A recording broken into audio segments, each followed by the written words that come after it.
Bom dia, estamos na segunda palestra do 24º ciclo de palestras do Núcleo de Direito Setorial e Regulatório da Faculdade de Direito da Universidade de Brasília, e tenho o prazer de receber o Dr. Renato Lima, que falará sobre supervisão de decisões regulatórias pelo Parlamento, né? O Dr. Renato, ele é formado em jornalismo pela UNB, possui pós-graduações em marketing, assessoria parlamentar e regulação de telecomunicações, é especialista em regulação da Anatel, tendo atuado na assessoria técnica e no Centro de Altos Estudos em Comunicações Digitais e Inovações Tecnológicas, o CADI, é mestre em ciência política, ênfase em poder legislativo pela CEFOR, da Câmara dos Deputados, e atualmente é doutorando no curso de Política Comparada pelo Instituto de Ciências Sociais da Universidade de Lisboa. É coautor do livro Relações Governamentais, da editora Ciência Moderna, de 2013.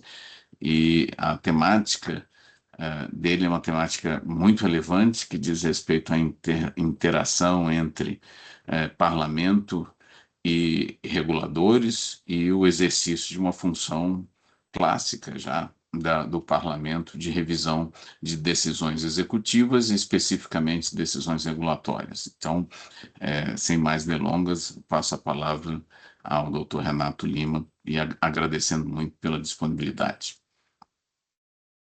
Meu caro professor Márcio Iório, já começo perguntando se o áudio está bom.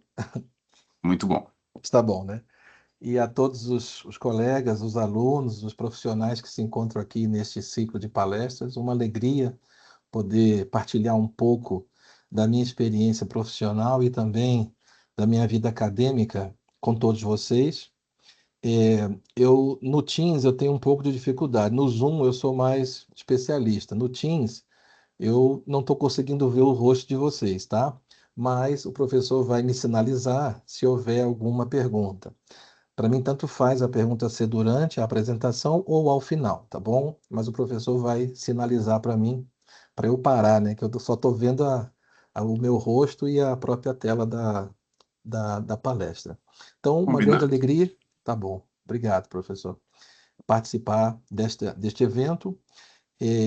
Deixe-me passar aqui os slides. Então, a minha apresentação o professor já fez, né? E eu gostaria de apenas dizer que o professor Márcio Iório foi nosso professor numa pós-graduação que tivemos de regulação em telecomunicações.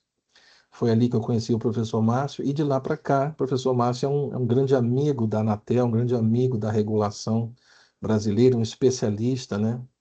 Autor de vários livros e papers, citado em todas as teses atuais de regulação. Então, fico muito feliz de receber o convite dele, e esse ambiente é favorável para realmente a discussão de um assunto tão importante, que é a regulação e os eventuais atritos, né?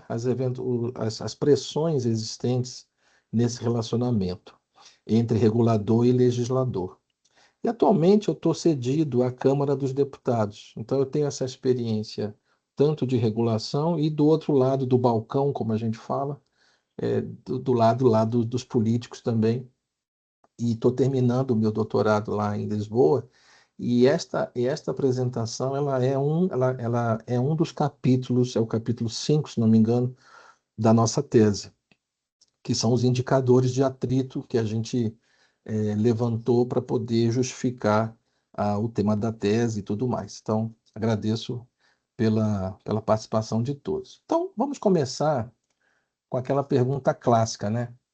Porque às vezes os modelos são importados de outros países, da Europa, dos Estados Unidos, que foi o caso do Brasil, né?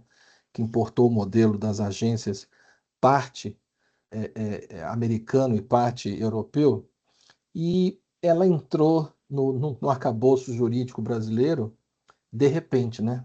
Nos anos 90, no governo do Fernando Henrique Cardoso. Então, pelos partidos de esquerda, as agências sempre foram muito criticadas, né? Como algo que vem do neoliberalismo, né?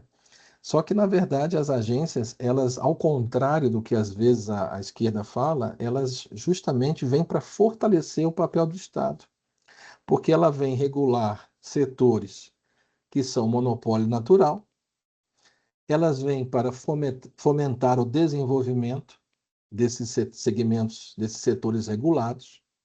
Veja o caso da Ancine, né, que é o papel de fomento setorial. As agências disciplinam os serviços prestados pelos agentes públicos ou operadoras privadas. Temos que lembrar que em alguns setores ainda existem operadores públicos, né, que é o caso da energia. No caso das telecomunicações, também temos a empresa Telebrás, né, que seria também pública. As agências garantem o equilíbrio dos contratos de concessão ou de permissão ou de autorização, dependendo do setor que ela regule, dependendo da empresa que atua naquele ambiente. E é muito importante o equilíbrio dos contratos, porque as tarifas vão estar ali, né? Os valores econômicos vão estar ali, e o papel do regulador, às vezes, desagrada o consumidor, desagrada o poder executivo, vai desagradar o legislativo, com certeza, quando o assunto é reajuste tarifário, que nesse caso agora, a questão da energia é uma questão que está bem saliente, mas é a agência reguladora que mantém o equilíbrio. Então ela garante o equilíbrio, ela não pode nem pender para um lado nem para um outro. Recebe críticas às vezes um pouco injustas, porque na verdade esse é o papel dela. A fiscalização fiscaliza a prestação do serviço.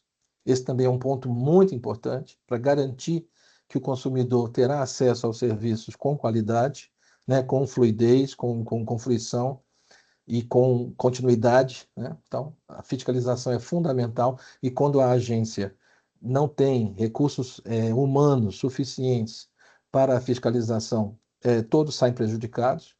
Quando a agência tem contenção de recursos do orçamento também, ela sai prejudicada e todos os brasileiros, os cidadãos que são objeto desse serviço, acabam sendo prejudicados.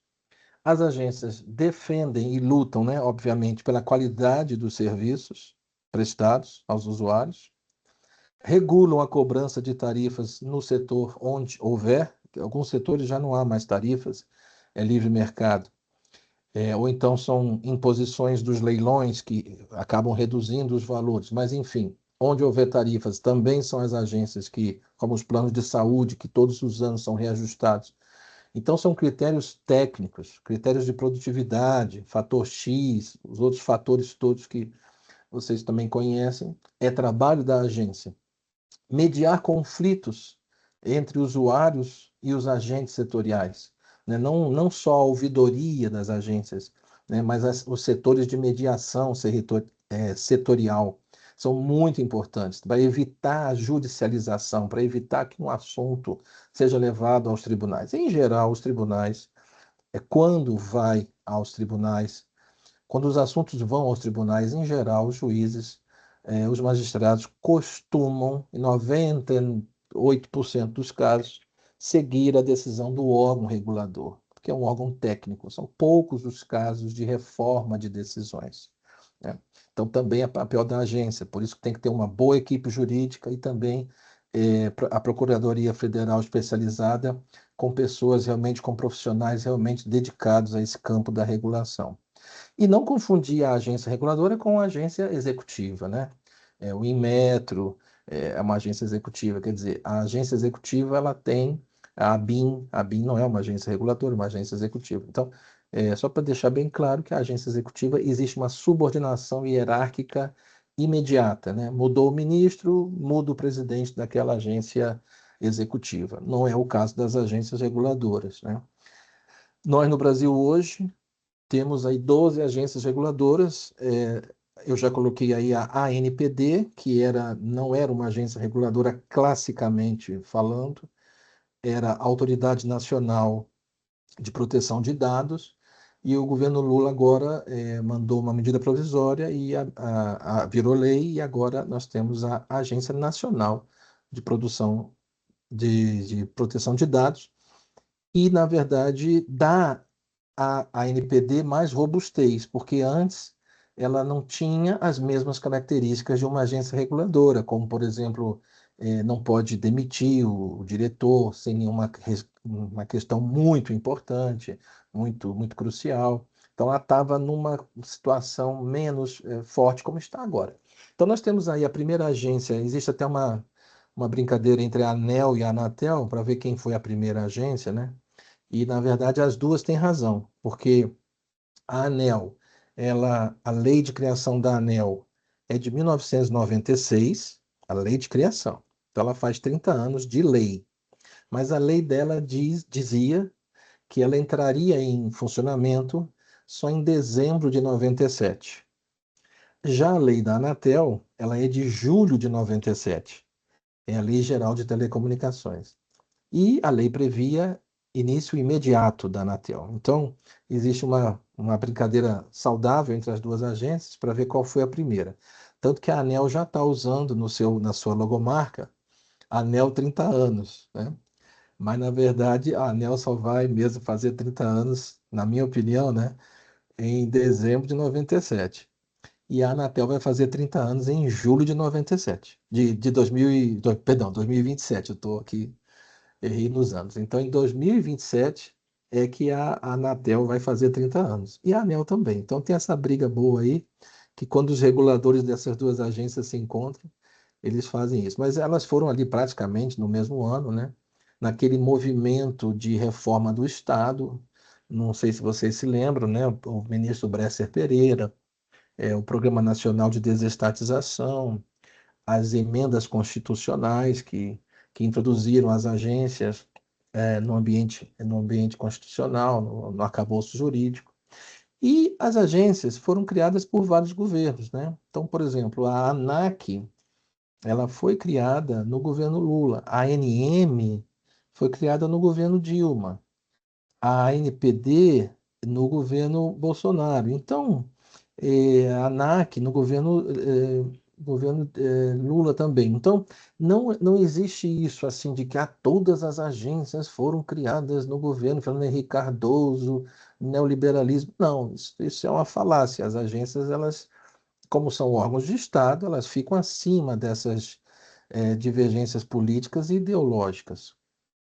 E qual é o desenho institucional das agências, né? Que justamente vai separar as agências executivas das reguladoras. Então, a agência, são leis aprovadas pelo parlamento, ou seja, existe uma delegação do poder normativo, e talvez aqui seja o problema do atrito, que a gente vai falar mais à frente, porque antigamente o Congresso fazia diretamente essa regulação dos setores. Com a criação das agências, o poder normativo foi delegado pela União, né, pelo Executivo e pelo Legislativo, para um órgão de Estado. Elas têm autonomia administrativa, financeira, de gestão, de recursos humanos, patrimonial, decisória. Me lembro bem do ministro Sérgio Mota, que falava muito disso. Falava assim, as agências só vão, essa lei só vai pegar, ou as agências só vão, de fato, produzir se elas tiverem autonomia. Então, isso foi uma questão, assim, uma cláusula pétrea, e em outros países também elas são assim. O orçamento da União específico, isso não era assim, isso é mais recente, mas as agências estão agora com orçamento, uma rubrica própria no orçamento, antes não era assim, e porque elas sobrevivem de taxas de fiscalização. Então, não é do dinheiro do cidadão, né? O dinheiro vem ali das empresas que pagam as suas taxas. Ela tem um ouvidor com mandato estável e também sabatinado pelo Congresso Nacional. Os mandatos dos diretores ou conselheiros, que varia o nome, na Anatel são conselheiros, nas outras agências usa o diretor. Os mandatos não são coincidentes, nem entre eles e nem com o presidente da República. Então, muda o presidente da República e todos os anos um diretor ou um conselheiro também, uma vaga é aberta e compete ao Poder Executivo indicar essa pessoa. Ela é sabatinada no Congresso Nacional, na comissão e depois no plenário, e é assim que ela toma posse. Então, mais ou menos como o ministro do Supremo também. Que a gente teve um caso recente aí de uma rejeição, né? E no caso das agências, houve 3 rejeições já nesses 25 anos que eu me lembro.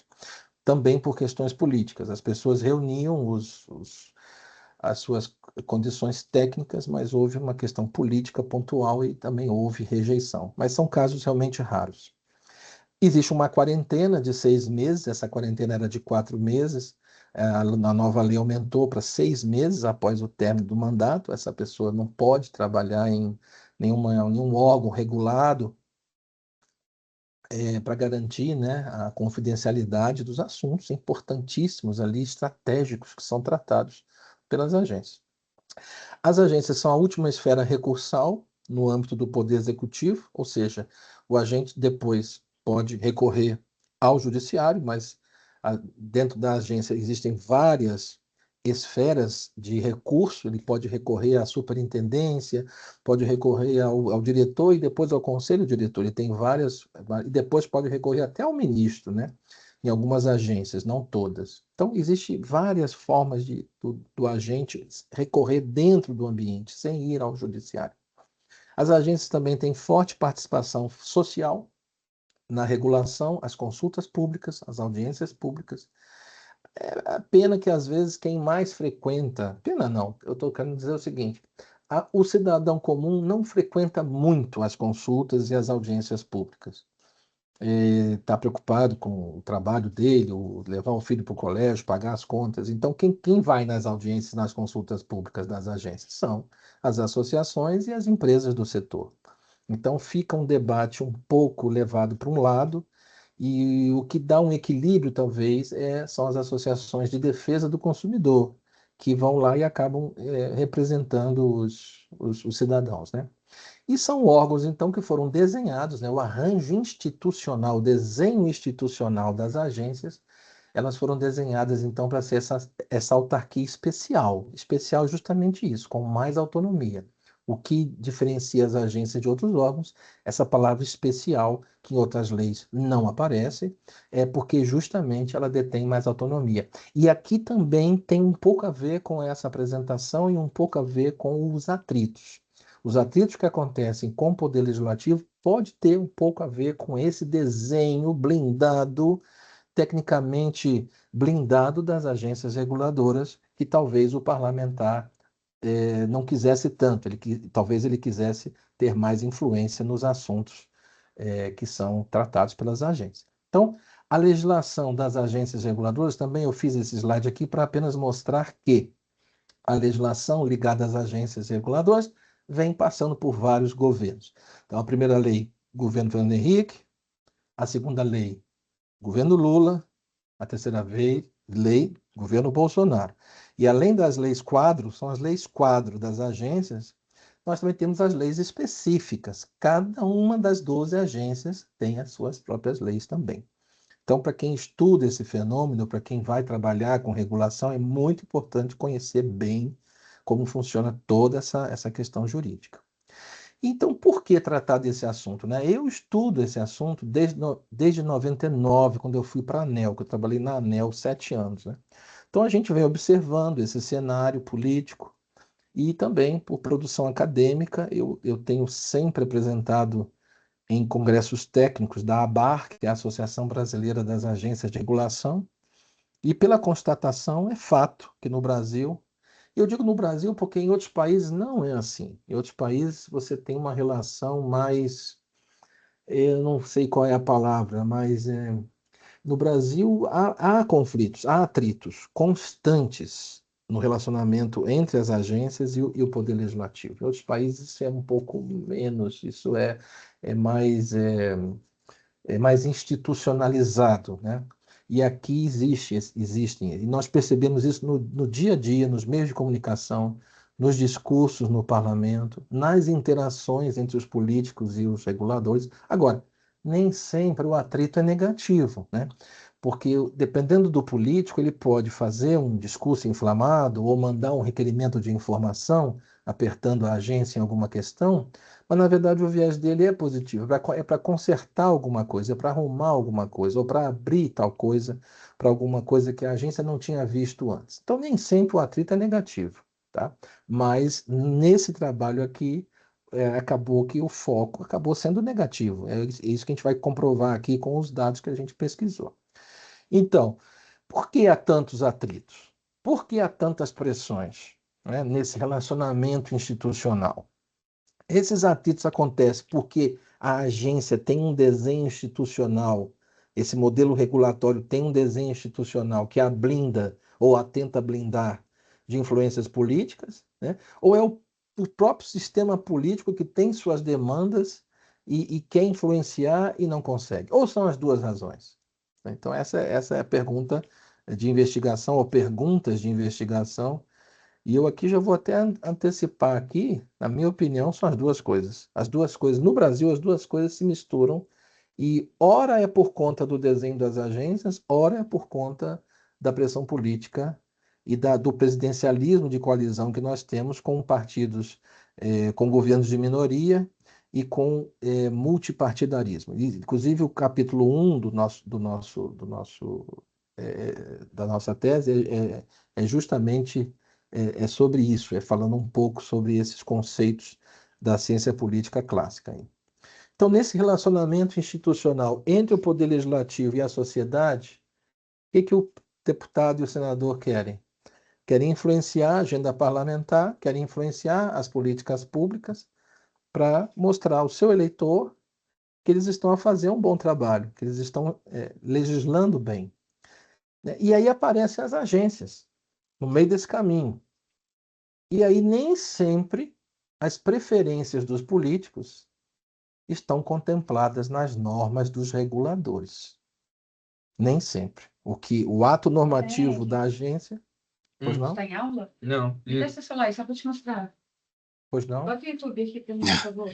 Alguém Para ver se deixou o reserva lá, ou não. o microfone Aberto. aberto. É até bom que eu bebo uma aguinha aqui. Deixa eu ver quem foi aqui.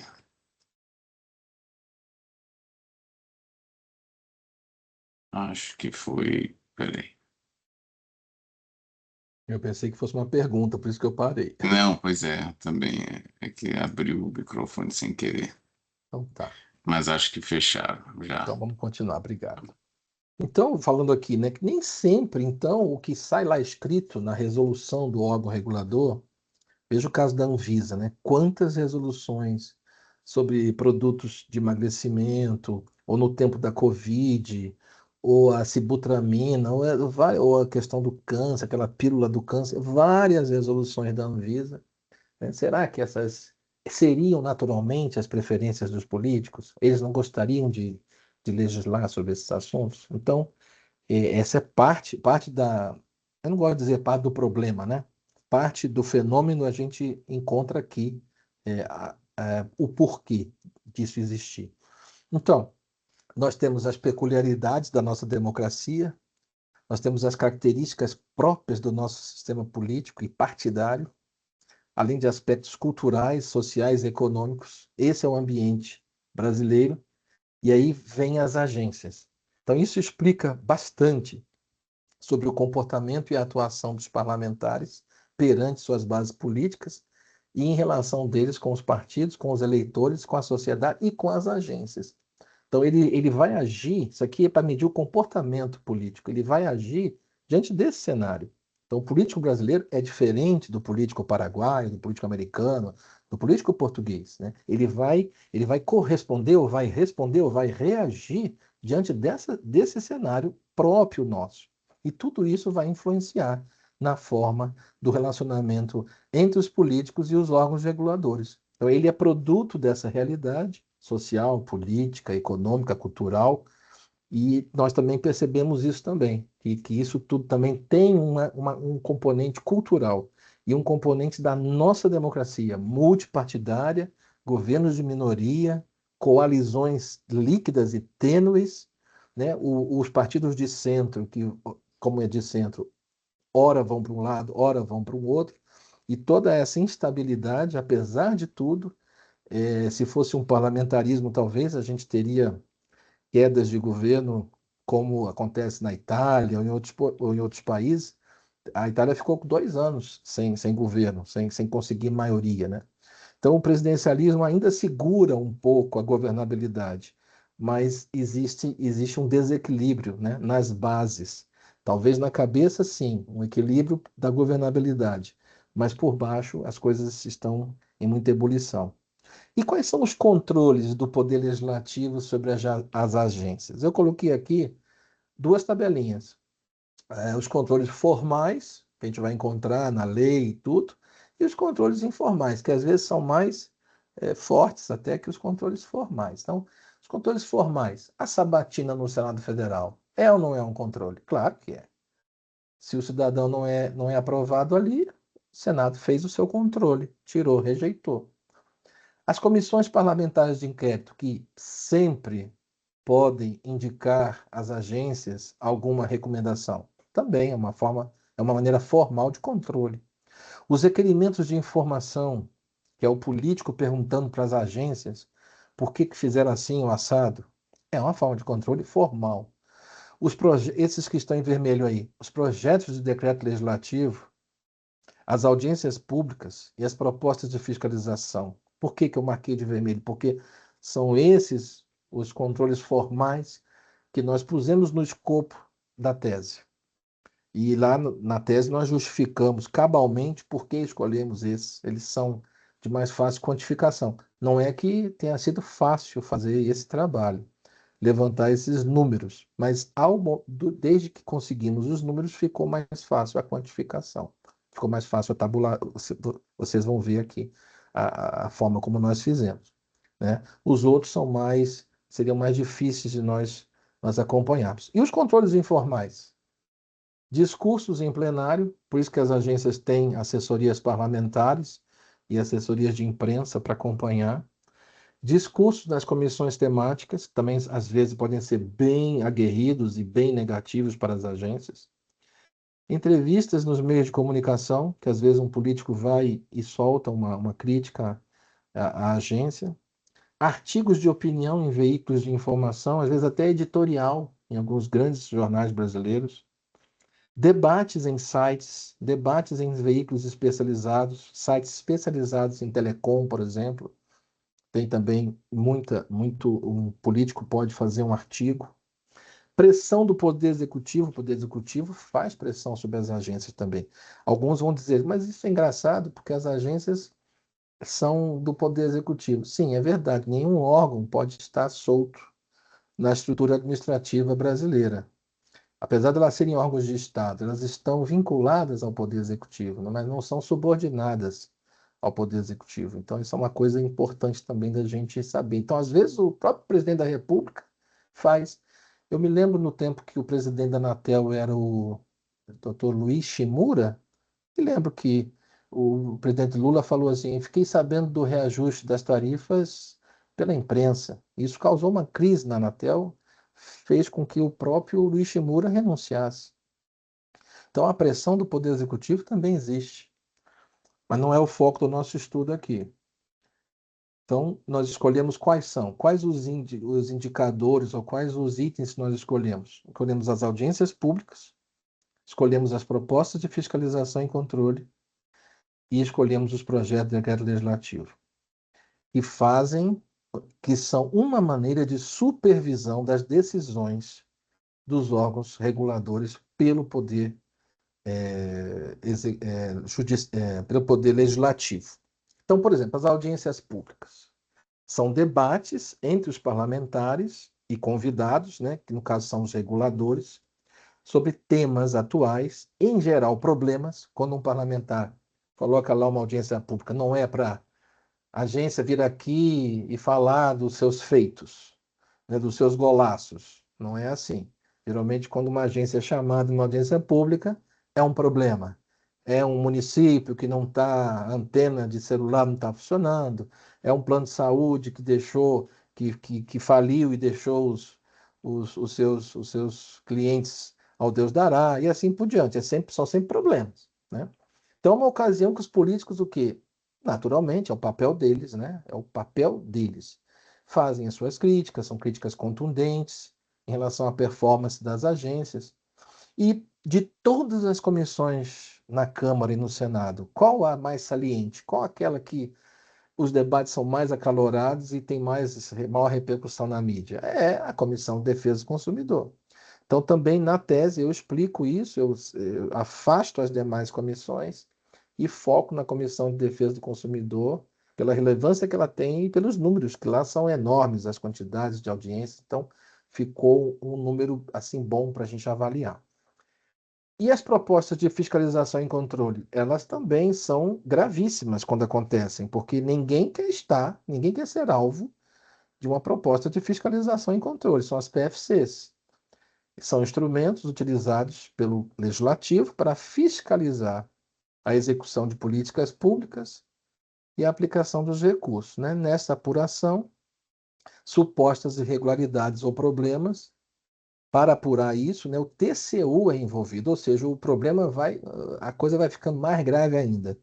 Então, a própria Comissão de Fiscalização e Controle, ao aprovar uma proposta de fiscalização e controle, é o TCU quem vai é, investigar. Então, realmente, estar numa PFC é algo grave e as agências fazem de tudo para evitar isso, porque pega mal e mostra que pode passar uma imagem de que o trabalho não foi bem feito, o cálculo da tarifa não foi correto, a informação do leilão não foi boa e assim por diante. Então, é um atrito que essa fiscalização dura 6 meses, então são 6 meses que a agência fica no limbo e fica aí como alvo de crítica.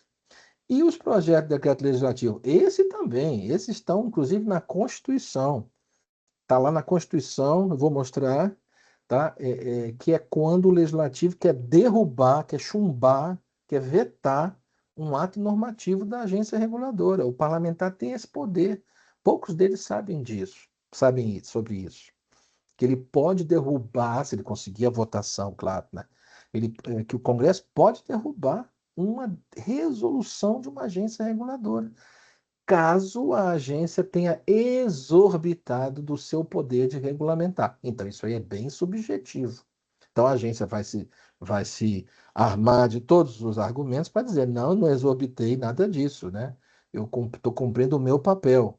E, do outro lado, o parlamentar vai dizer que a agência exorbitou. Então, é uma das proposições mais fortes em termos de controle legislativo, a que causa mais dano à imagem institucional da agência, porém, já vou adiantar aqui, é um dos que tem menos efetividade, ou seja, cria um problema grande de relacionamento, cria um atrito grande enquanto o caso está em evidência, mas ao final, ou o projeto é arquivado, ou ele não tem voto suficiente para ser aprovado. Mas o político sabe disso. E ele usa o projeto de decreto legislativo para criar um factoide, para criar um factoide político, para ele mostrar para os seus eleitores que ele está vigilante e acompanhando. Então, e acompanhando as agências. Então, pegando esses 3 indicadores, quais são os achados, quais são os resultados, e eu espero que alguns de vocês vão se surpreender. Então, qual foi o período de investigação que nós fizemos?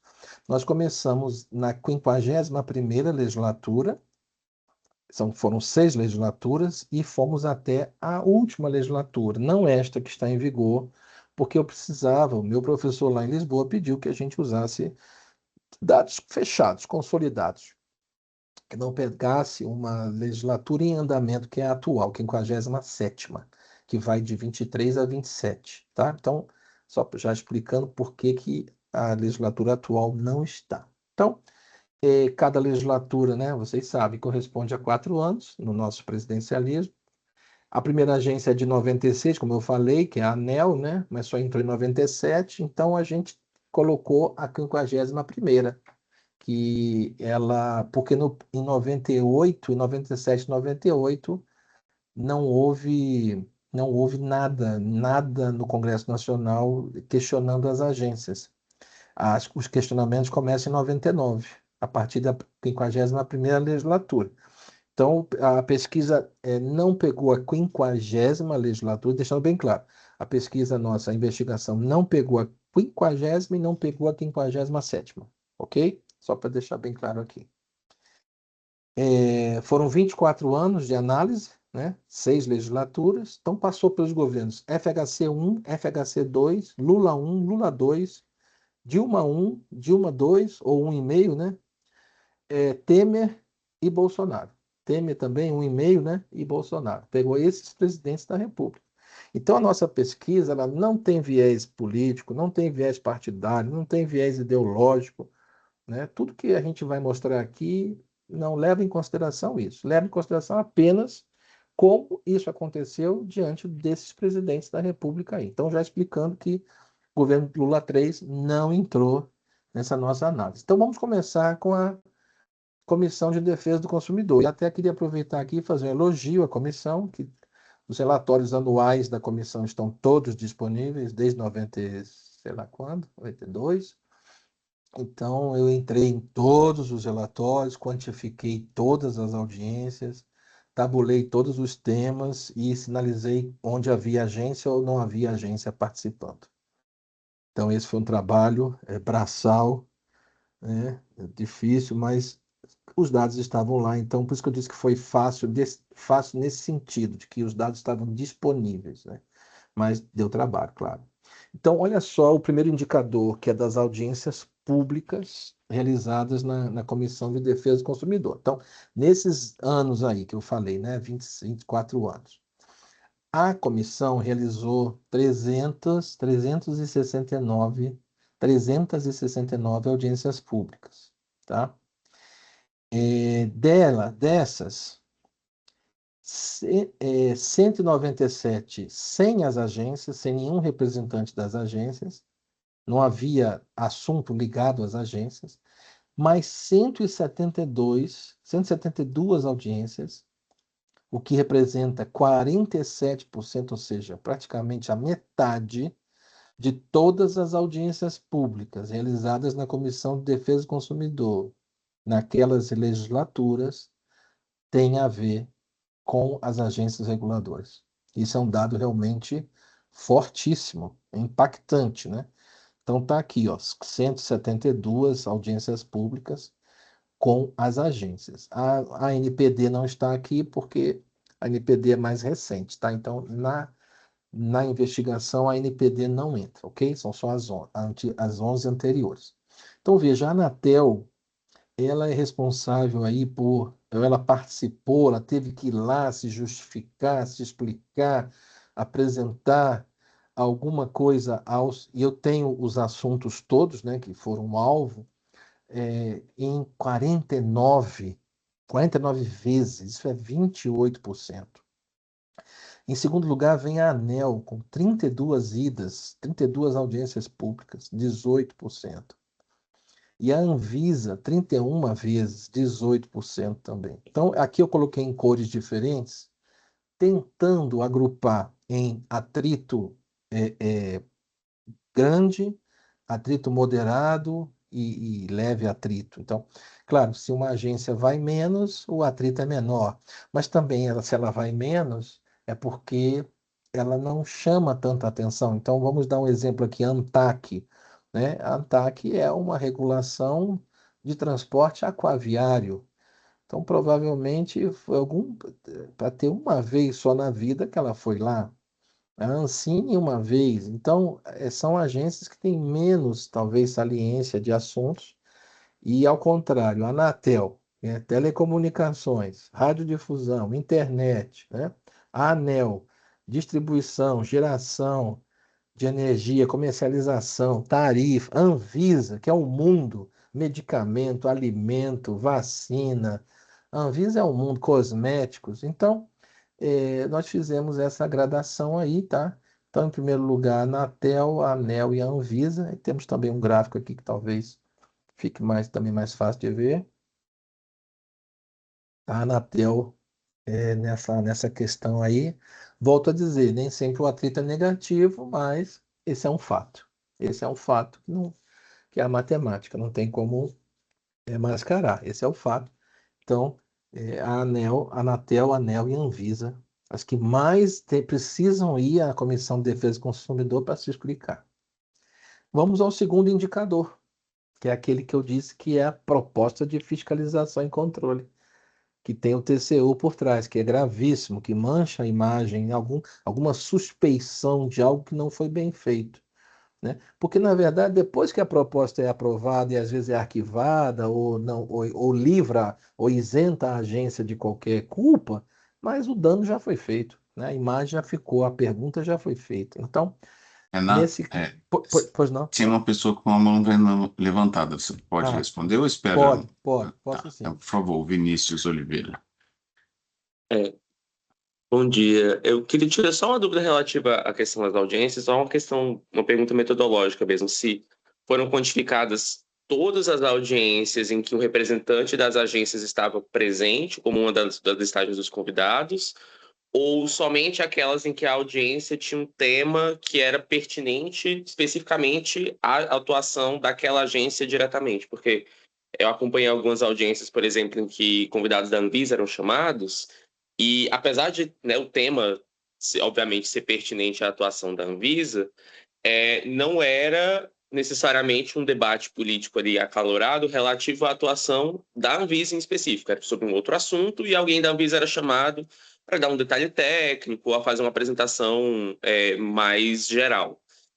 Aí eu queria saber se né, o levantamento contempla todos os tipos de audiência ou somente aquelas em que o tópico era uma deficiência ou um questionamento da atuação da agência. Muito boa questão. Nós computamos todas as vezes que o regulador daquela agência foi a uma audiência pública da Comissão de Defesa do Consumidor, né? Por isso que eu disse que não necessariamente o atrito é negativo. Ele pode estar lá, um convite ou para um assunto lateral, mas em geral não é assim. Em geral, quando é chamado o regulador, é para prestar uma explicação mesmo. Tá? Então, É, nós computamos toda uhum. vez que o regulador se sentou na cadeira lá, e quando ele foi convidado e não foi, eu também computei, tá? São casos raros também, porque em geral o regulador vai às audiências, mas ele pode declinar também, não é obrigatório. Eu encontrei alguns casos assim, mas mesmo assim eu computei, porque a agência entrou no rol de convidados. Uhum.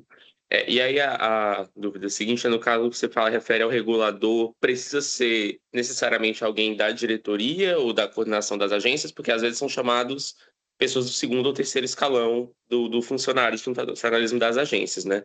Essas também são computadas ou somente quando entra um dos diretores? Tá bem, na explicação metodológica que eu digo que é regulador, na tese eu explico que nesse caso aqui vai desde o diretor até um gerente que é chamado, ele está ali representando a agência. Então a gente o considera o regulador representando. Então são todos, primeiro escalão, segundo, terceiro escalão. Entendi, obrigado. Isso eu não falei porque na tese está escrito, né? Mas aqui, para ganhar tempo, eu não falei, mas é excelente pergunta. Não é só o conselheiro lá, o diretor, não, tá? Em verdade, essa pergunta, Vinícius, é boa porque é o seguinte, o convite, ele é sempre feito ao presidente da agência, mas o presidente pode delegar para um outro diretor, para um superintendente ou para um gerente. E a comissão geralmente aceita. Só em casos muito políticos que a comissão quer que o presidente da agência vá. Aí a assessoria parlamentar tem essa sensibilidade e ela fala ao presidente, ó, tem que o senhor ir, né? Aqui não tem como delegar. Mas, em geral, às vezes é melhor mesmo passar para o superintendente da área, porque ele domina aquele assunto ali e vai representar a agência muito bem, tá? Então vamos para o segundo indicador, que é a proposta de fiscalização e controle, tá? Aqui eu coloquei Câmara e Senado, por quê? Porque o Senado também possui a mesma comissão. Só que veja, só 5 propostas de fiscalização e controle oriundas do Senado e 103 propostas oriundas da Câmara.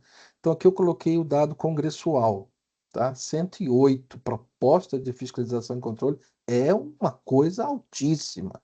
Talvez, que eu trabalho com isso, né? Eu posso garantir, isso é uma coisa altíssima. E aqui, no caso, a ANEEL ficou em primeiro lugar, né? E aqui tem a ver, na maioria dos casos, com qualidade do serviço de distribuição de energia e também cálculo das tarifas. Então, é o TCU entrando no cálculo que o regulador fez para ver se aquele percentual está certo ou não está certo. Então, eu tenho isso no levantamento, né? Já no caso da Anatel, a Anatel fica em segundo lugar, bem atrás, né? E aí a ANP e a Anvisa também. Talvez até eu mude aqui essa gradação, porque a ANEEL ficou muito lá na frente, né? Enquanto a Anatel, a ANP e a Anvisa, elas sim, talvez ficassem num segundo pelotão aí de moderado. E as outras, por exemplo, a Ancine nunca teve, a Agência de Mineração nunca teve, né, nenhuma proposta de fiscalização e controle.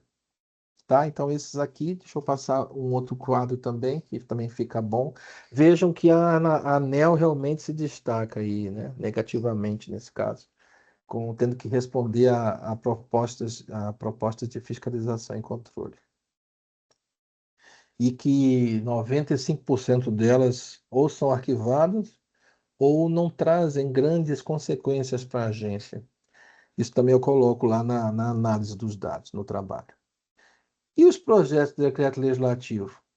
Esse está na Constituição, né, o artigo 49, fala assim: é competência exclusiva do Congresso Nacional sustar os atos do poder normativo, e aí as agências entram aí nisso, que exorbitem do poder regulamentar ou dos limites da delegação legislativa. Então, essa sustação se dá por meio de decreto legislativo, que tinha duas siglas, agora a Câmara e o Senado unificaram, mas tinha PDL e PDC. PDL na Câmara e PDC no Senado.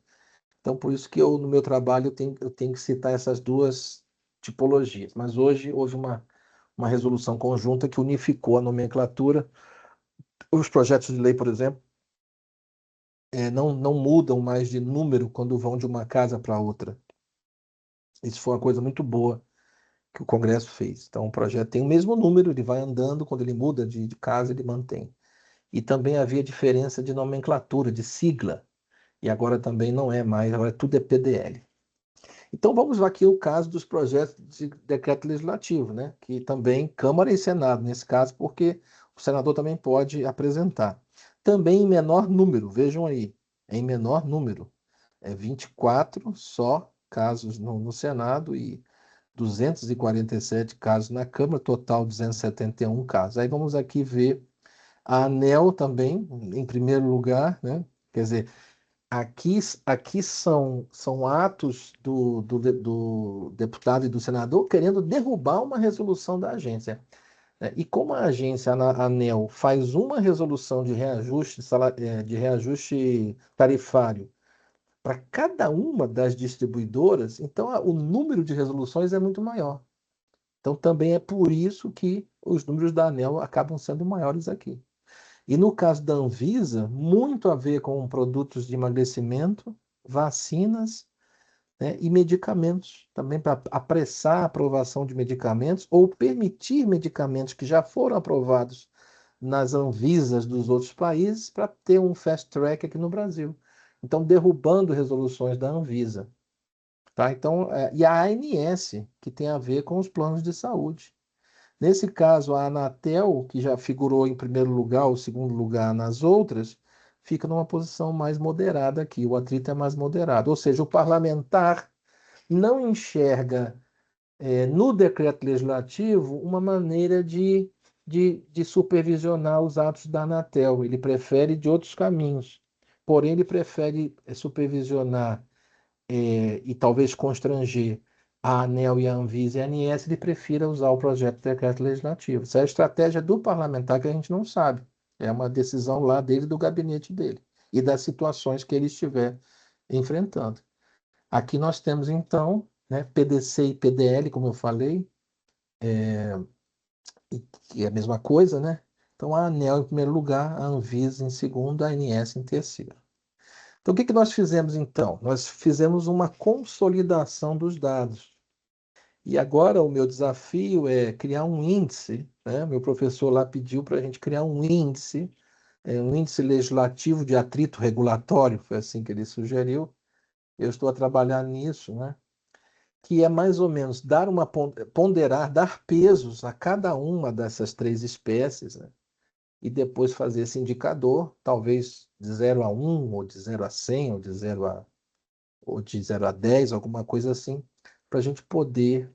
Mas, de qualquer maneira, eu fiz aqui um somatório bem na matemática simples, e a agência que mais se relacionou com o Congresso, que mais teve que se explicar e que, teoricamente ou potencialmente, onde mais houve atrito nesses 25 anos, foi a ANEEL, com 30%. Ou seja, de todas as agências, 30% desse relacionamento, desse atrito, dessas pressões, ocorreu com a ANEEL.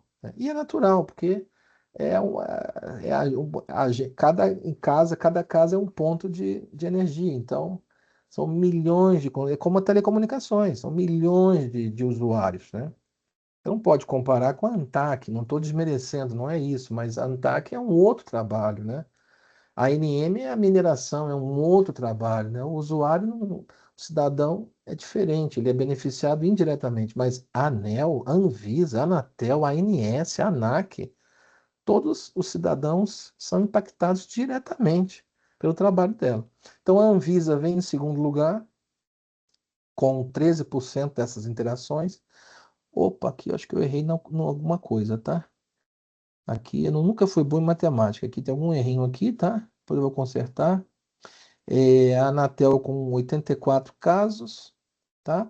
E a ANS com 70 casos. Aqui deve ser 12,9, tá? Eu vou ver aqui o que aconteceu. E as outras agências com menos interação. Isso somando tudo, tá, gente? Os projetos de decreto legislativo, as propostas de fiscalização e controle e as audiências públicas. Então, essas são as 4 com mais atrito, com mais saliência, como a gente fala na ciência política. Aqui um quadro, então, também que muita gente gosta de ter uma visualização melhor, né? Então, está aí a ANEEL com quase 1/3. E, para fechar, né, esse já é o último slide, eu coloquei assim, possível novo atrito, né? Então, nós temos a proposta de emenda, a PEC, né, a proposta de emenda à Constituição 42, de 2024, autoria do deputado Danilo Forte e outros, tem mais uns 4 ou 5, conseguiu todas as assinaturas, a PEC está funcionando, está tramitando. O deputado é um especialista em temas de regulação, já foi relator de leis importantes sobre as agências. Ele afirma que não houve viés partidário nem ideológico nessa PEC. E o que diz a PEC?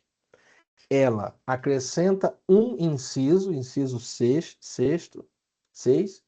ao artigo 51 da Constituição, para estabelecer competência privativa à Câmara dos Deputados relativa à fiscalização das atividades das agências. Então, é uma vinculação das agências ao Poder Executivo, ao Poder Legislativo, explicitamente. Então, a pergunta que se faz também é o seguinte, olha, isso poderá reduzir os atritos futuros ou vai ampliar os atritos, né? Então, já foi aprovada na CCJ, tá? Eu acompanhei o debate, inclusive no site da Câmara, quem tiver interesse, está bem interessante, toda a participação dos parlamentares que pediram a palavra e falaram, foi um debate bem interessante na CCJ. Agora está aguardando a criação de uma comissão temporária. Então, o presidente da Câmara tem que nomear uma comissão temporária, porque como o regimento da Câmara diz o seguinte, quando o assunto é de várias comissões, então tem que criar uma comissão especial temporária para analisar aquela matéria. E só depois que vai para plenário. Não tramita em várias comissões. Só que está parada, a tramitação está parada desde outubro de 2025. Então, o que a gente acredita? Minha opinião, né? Que neste ano, que é um ano eleitoral, ou não, né, professor Márcio? Mas, enfim, que todos os anos que não são eleitorais também são difíceis, mas, enfim, que neste ano, que é um ano eleitoral, que essa proposta não vá caminhar. A não ser que nós sabemos que o parlamento toma decisões, às vezes, tira da gaveta algumas coisas que estão lá de repente, né? De acordo com a negociação política entre os poderes. Então, eu não ponho a mão no fogo, eu não digo que não vai. Mas, assim, se alguém me perguntar hoje, eu digo, não, isso aí é para o próximo governo, não tem condições de aprovar uma medida tão drástica como essa, né? Porque vai mudar o desenho das agências com essa vinculação à Câmara dos Deputados. Então, vamos ver o que vai acontecer. Aí alguns vão dizer assim, mas nos Estados Unidos é assim. Não é bem assim nos Estados Unidos. Realmente, as agências têm uma supervisão do parlamento americano, mas não é desse jeito como está se propondo aí, tá? Eu quero deixar bem claro isso. Então, Renato, tem mais uma pergunta da Ana Júlia. já terminamos, tá? Ah, sim, não. Então tá. Já terminamos. Agora eu ia falar isso, colocar os meus e-mails e fechar, né, professor, para eu poder ver vocês, que eu não estou vendo ninguém. Vou fechar, tá bom? Posso Então, pode fechar. Muito obrigado, Renato, pela Agora eu. disposição. E vamos então para as perguntas e respostas. Obrigado pela Primeira paciência. pergunta é da Ana Júlia. Bom, Bom dia, dá para me ouvir direitinho? sim. Ouço bem. Então, eu queria saber em que medida a pandemia tem impacto sobre esses dados relacionados ao controle da Anvisa. Só da Anvisa ou de todas? Eu queria saber especificamente da Anvisa. Tá. Eu vou responder de todas e da Anvisa. Olha, no caso de Tá. todas, não houve impacto, porque acredite se quiser, mesmo com a pandemia, o Congresso funcionou. O Congresso rapidamente criou um sistema, tanto Câmara quanto Senado. Foi um dos países que mais rapidamente criou um sistema de votação online, que segue até hoje, inclusive. As matérias não sofreram paralisação. Então, os deputados continuaram apresentando projetos, as reuniões das comissões continuaram acontecendo e os plenários também. Então, nesse aspecto, a pandemia não impactou na produção. Então, as audiências públicas continuaram acontecendo. Inclusive, teve um ano lá, 2021, se não me engano, ou 20, em que houve na Comissão de Defesa do Consumidor alto índice de audiências públicas, até porque passou para o ambiente virtual. Então, aconteceram mais audiências públicas. Agora, no caso da Anvisa, o caso da Anvisa, ela, da pandemia para cá, ela focou muito, você vai encontrar, se você tiver interesse, eu posso te mandar essa minha planilha que eu fiz, porque lá eu coloquei o nome da agência e o motivo pelo qual o parlamentar estava questionando aquele normativo da agência. E você vai encontrar ali exatamente isso: se é um medicamento, se é uma vacina, se é um procedimento médico, tá? Fica bem explícito. E isso aconteceram alguns picos. Você se lembra aquele caso da pílula contra o câncer, que na verdade a pílula não tinha eficácia, mas aquele efeito placebo, a pessoa tomava aquela pílula e ela acreditava e aquilo curava, que a psicologia explica. Muito bem, aquilo causou um estresse muito grande entre os políticos e a Anvisa. Houve vários projetos de decreto legislativo pedindo que a Anvisa autorizasse essa tecnologia. Era o contrário, a Anvisa queria impedir e os políticos queriam deixar a pílula do câncer. No caso da sibutramina e outros medicamentos para emagrecer também, o parlamento pressionando a Anvisa para liberar os produtos e a Anvisa fazendo os testes ainda. No caso das vacinas também, a Anvisa dizendo que não posso importar a vacina da Pfizer porque está dizendo lá que se alguém morrer, quem vai pagar isso aqui é o governo. E aí os políticos pressionaram e saiu, porque se não fosse assim, não vinha a primeira vacina. Então, se você tiver interesse, Ana Júlia, eu posso partilhar com você, fazer esse recorte só da Anvisa. Então, realmente, respondendo a você bem francamente, realmente a pandemia impactou, tá? E o número de atritos da Anvisa com o parlamento aumentaram após a pandemia. Então, respondendo a você, sim. Tá bem, obrigada. Eu quero sim acesso, por favor. Tá bom. Depois você pega o meu e-mail e a gente se fala. Bom dia, me chamo Luana e minha pergunta é em relação à última PEC o projeto da PEC, né, que o senhor apresentou. O meu áudio Sim. travou, então não sei se o senhor respondeu essa pergunta, mas Sim. caso haja aprovação dessa PEC, isso pode prejudicar a atuação das agências reguladoras devido ao aumento da burocratização? Bem, essa pergunta eu vou responder de duas maneiras. Eu posso responder como um defensor da regulação que eu sou, apaixonado, aí eu vou dizer, eu sou contra. Mas veja bem, em outros países existe essa vinculação direta ao legislativo. o desenho da agência já é blindado, ela já tem autonomia, ela já tem uma série de elementos, então o regulador vai responder em público o quê? Vai dizer assim: não, para nós não importa a vinculação, nós vamos continuar fazendo o nosso trabalho, né? Agora, eu particularmente acho que não deveria haver essa contaminação política, que ela já existe por outras questões, mas ela é residual. E a gente deve evitar, porque um dos pilares da regulação é essa isenção política, que a literatura vai dizer que é a falta que é o déficit democrático. Então você vai encontrar vários autores da regulação da teoria especialistas, autores da ciência política clássica que vão dizer isso, que as agências não detêm, que elas têm esse déficit democrático, né? Por outro lado, também você vai encontrar outro grupo de autores que vai dizer justamente ao contrário, que as agências devem ser protegidas dessa influência política. Então, é um debate que vai ser realmente. O ideal seria ficar para o próximo governo, com o novo presidente da República e com o novo parlamento que assume aí, porque vamos ver o que pensam os outros políticos. E também as agências vão precisar se organizar para dar a opinião delas tecnicamente, né? Quando chamadas. Então, poderá haver, essa comissão vai ter muitas audiências públicas e as agências vão estar lá para dar as suas opiniões. Então, não sei se eu respondi, não sei se eu ensaboei um pouco, mas assim, eu tenho uma opinião particular meio contrária. Mas eu acho que se vingar, as agências vão se adaptar ao novo formato. Certo, obrigada. Obrigado. Agora seria o Ramon, né? Pois não.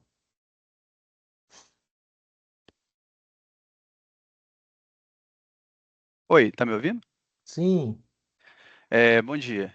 É, Considerando que as agências elas normatizam inovando no ordenamento jurídico, mas em questões assim eminentemente técnicas, né, seja de saúde, logística, transporte, como é que na prática os parlamentares eles querem influenciar sem embasamento, conhecimento científico acerca do tema? Eles têm por acaso uma equipe técnica suficiente para discutir de uma forma minimamente coerente alguma questão? vamos lá. Primeiramente, só um pequeno reparo no seu comentário, que na verdade as agências não podem inovar, tá, em aspectos legislativos. Elas têm que Seria só cumprir técnico, né? isso, elas têm que executar a política pública. Aliás, Isso. quando a agência faz isso, chama atenção e rapidamente outros segmentos da sociedade vão dizer, ó, isso aí não é papel da agência. Aí está entrando numa área cinzenta, num vácuo legislativo, e aí fica essa discussão, que é uma discussão boa também, que eu gosto de ter. Mas, assim, quando ela está cumprindo ipsis literis ali o seu papel institucional, o parlamentar, como o parlamentar pode influenciar nas agências? Eu mostrei, né, o formal e o informal. Agora, vou dar o caso das audiências públicas que as agências fazem. Raramente vai um parlamentar lá. Não, mesmo que ele não possa ir, não está o chefe de gabinete, não está um assessor dele. Então, você tem alguns poucos parlamentares que são referências. Por exemplo, o deputado Vitor Lippe, ele é uma referência em telecomunicações. Então, ele participa, a assessoria dele vai, sabe? Tem todo um relacionamento propositivo, porque ele é um cara que está focado na regulação e ele quer cada vez mais ter informações corretas e precisas para poder fazer bem o trabalho dele. Então, quando o parlamentar ele é uma pessoa de voto de opinião, uma pessoa que vota num parlamentar, não porque ele faz uma campanha na rua distribuindo panfleto, é porque eu voto nele porque eu me identifico com as ideias dele.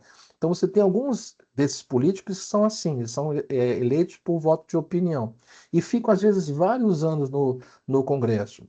E eles vão se especializando. Danilo Forte é um desses, vai se especializando em temáticas, né? Aquele deputado Jardim também, é, que é especialista, ou Ricardo Barros, então, tem vários deputados especializados nas temáticas. Tem lá os de Pernambuco, que são muito. O Eduardo da Fonte, que é muito focado na energia. Você tem os médicos, né, os doutores, que são doutores que viraram deputados, que são muito atuantes na Anvisa. Então, depende do parlamentar. Se ele tiver uma equipe boa, se ele entender isso, que ele pode colocar na equipe dele especialistas para acompanhar a regulação, ele vai estar, de fato, contribuindo com a qualidade da democracia, né? Ele não está fazendo aquilo apenas para aparecer para o seu eleitor, ele está, de fato, contribuindo. Então, essa sua pergunta é muito interessante, mas eu te respondo assim: precisa que o parlamentar tenha essa disposição. E do lado das agências, as agências têm toda a boa vontade em atender o parlamentar. Não só a assessoria parlamentar, quanto o próprio presidente e os diretores. Quando um parlamentar quer ser recebido na agência, ele é recebido. Quando ele tem uma dúvida sobre uma resolução da agência, a agência manda um parecer para ele. Se ele quiser insistir em apresentar um voto divergente, ele pode, é a prerrogativa dele. Nós os elegemos para isso. Mas as agências dão toda, e várias vezes as assessorias parlamentares conseguem reverter. Por exemplo, um deputado vai fazer um projeto de algo que já está regulado. Então, às vezes, ele até agradece: ó, obrigado, Anatel, obrigado, ANEEL, obrigado, Anvisa, que ia ficar feio para mim. Eu ia baixar uma proposta de projeto que alguém ia dizer: isso já está lá na resolução. Então ia ficar assim, como se ele fosse amador. Então o bom político é aquele que faz essas interações antes do fato acontecer. Obrigado pela pergunta, viu? Obrigado, professor. Eu queria saber, tem como eu fazer mais uma pergunta rápida sobre o PDL? Eu queria só saber, assim, por exemplo, se o PDL foi feito, a agência pode ainda recorrer ao judiciário, né? Pelo princípio da inafastabilidade, ela vai lá, ela pode, por exemplo, não sei se ela teria legitimidade, agora eu não lembro direito, a questão da ADI, alegando algum tipo de inexistência de requisito de exorbitância como razão de ser desse decreto. Mas aí que tá, a questão que me vem na cabeça eu não sei se isso vai um pouco além da sua exposição, mas assim, o judiciário ele tem disposição para adentrar o tema ou ele verifica isso como uma questão interna corporis? Varia do ministro que pega o assunto, né? Em geral, o Superior Tribunal de Justiça, antes de ir para o Supremo, né, o STJ ainda, a maioria das decisões é assim: olha, se a agência locuta, causa finita, em vários casos, né? A agência falou, o assunto tá. Então, agora, a sua pergunta é bem interessante, porque não houve ainda um projeto de decreto legislativo devidamente aprovado, né, para a agência ir ao Poder Judiciário para recorrer. Mas eu te respondo em tese que sim, é um direito da agência. Ela poderia sim recorrer e dizer: não, eu fiz tudo direitinho. Eu penso assim, mas eu não Ok, sou advogado, né? Não sou da área jurídica. ok, obrigado. Ah, obrigado. Doutor Renato, tudo bom? Oi, A pergunta relacionada com a pergunta do colega anterior é até que ponto o Congresso pode adentrar as medidas regulatórias, né, que já são para delinear a política, né, a execução da política. Então, até que ponto ele pode entrar no mérito? Em tese, ele pode entrar no mérito em todas as resoluções baixadas por um órgão regulador. E estou te respondendo em tese. Aí o político vai encontrar a maneira de calibrar essa decisão da agência. Ele vai encontrar, o político tem vários instrumentos legislativos. Eu mostrei aqui 3, mas existem outros. Eu mostrei os 3 mais salientes, aqueles que causam mais impacto, né? Mas ele vai escolher qual é o mecanismo que ele vai tentar reverter a decisão do órgão regulador. Então, em tese, te respondendo bem francamente, qualquer resolução de um órgão regulador é passível de contestação pelo Poder Legislativo. Não estou nem falando do Judiciário, estou falando apenas pelo Poder Legislativo. Perfeito, obrigado. Obrigado.